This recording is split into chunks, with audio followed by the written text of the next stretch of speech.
La palabra de Dios nos viene llevando en este año y en este ciclo por todo lo que podríamos llamar lo que es la escuela de lo arduo, del sufrimiento.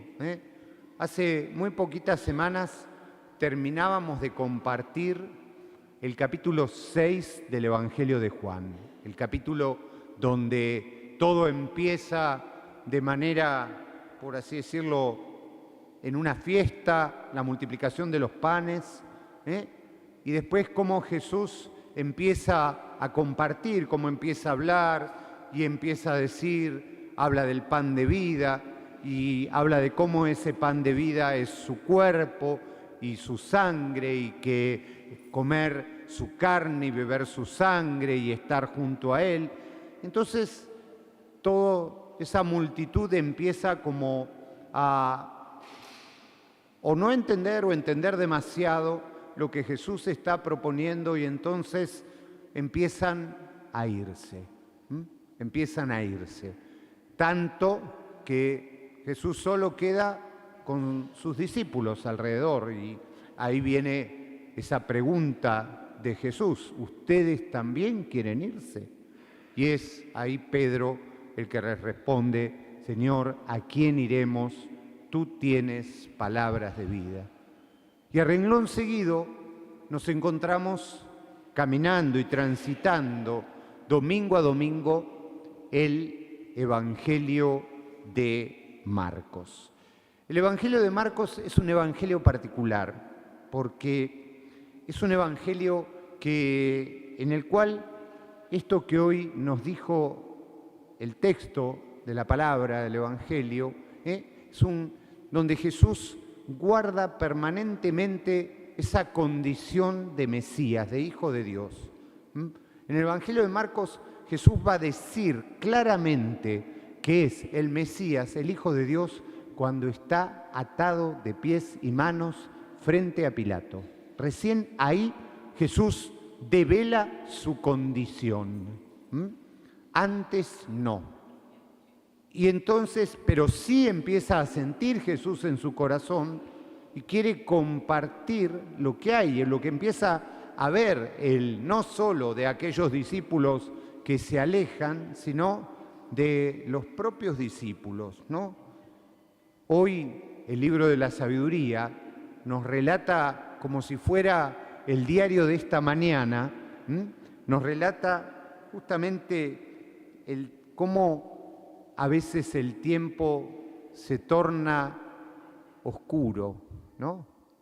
La época se torna oscuro. Hemos compartido muchas veces, estamos en una época que no sabemos muy bien, o sea, podemos hacer nuestros aquellos versos tan oscuros, por otro lado, de Rubén Darío, ¿no? En lo fatal, y no saber a dónde vamos ni de dónde venimos. Queda en nuestro corazón, en nuestra memoria afectiva, como trazos de cosas que hemos vivido, pero se nos hace muy difícil hacia dónde está yendo el mundo. Hay un joven filósofo alemán que se llama Marcus, que habla de la posmodernidad. Es como variaciones sobre el mismo tema. Es como que estamos todavía viviendo un tiempo que no tiene mucho nombre.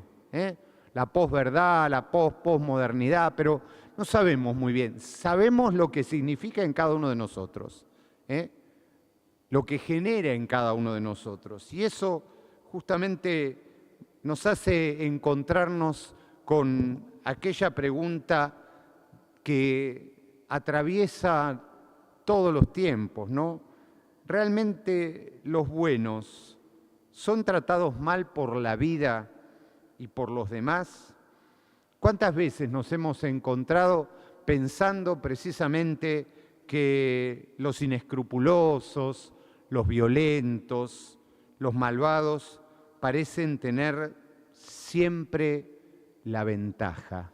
De eso es de lo que habla hoy el libro de la sabiduría. En este pasaje El malo también es el poderoso, el que tiene capacidad de hacer sufrir al otro, ¿eh? Y entonces justamente la historia nos enseña lo inhumano que el corazón puede llegar a ser. Por eso es interesante, hoy el libro de la sabiduría empieza, dicen los impíos. Acá hay una consideración importante. Los impíos no son los que no tienen fe, son los que no tienen humanidad. Son los que no tienen humanidad. Recordemos aquel texto de el buen samaritano. Pasa el sacerdote, sigue de largo. Pasa el levita, el que sabe de la ley, sigue de largo. Ambos, los dos, eran hombres de fe, eran hombres religiosos, pero eran impíos, no tenían piedad, no tenían humanidad, no tenían humanidad. Y aquel que tenía todo porque era como un enemigo natural, aquel que tenía todo para pasar y ser de largo, porque diciendo, este es un enemigo mío que paso, ¿no? No, es el que tiene piedad, es el que tiene humanidad, es el que lo vio y se conmovió. Por eso, si tenemos en mente este texto del libro de la sabiduría, el pasaje del Evangelio de Marcos nos hace percibir más profundamente el dolor de Jesús.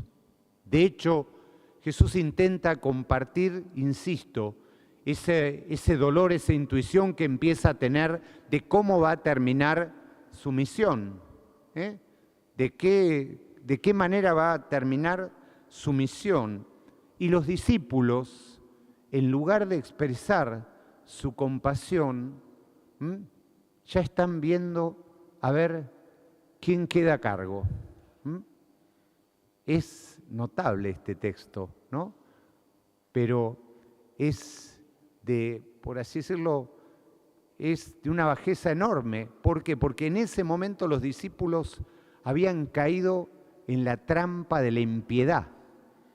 No entienden lo que Jesús está diciendo, o lo entienden demasiado, insisto, y entonces están viendo, bueno, ¿quién es el más grande?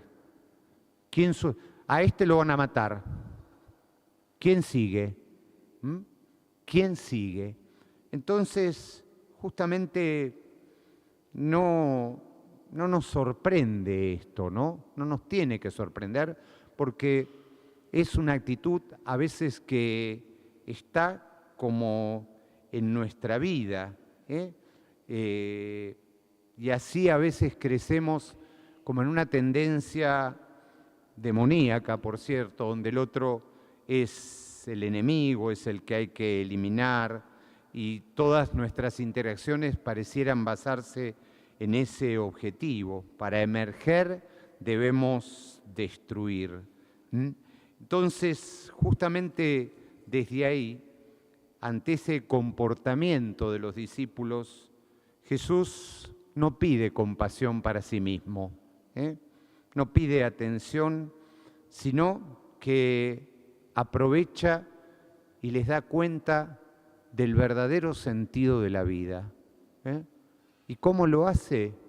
Precisamente tomando a un pequeño y abrazándolo. Esa es la respuesta de Jesús ante toda la estrategia que los discípulos creían tener.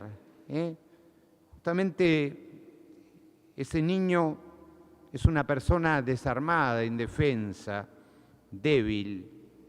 No puede hacer grandes cosas, pero sí se puede dejar abrazar. El objetivo de la vida, entonces, no es conquistar un espacio, sino dejarse abrazar por Dios, reconociendo nuestra pequeñez, reconociendo nuestra desnudez, reconociendo justamente que siempre Dios está atento, es la piedad en el sentido más total, profundo y auténtico de la palabra.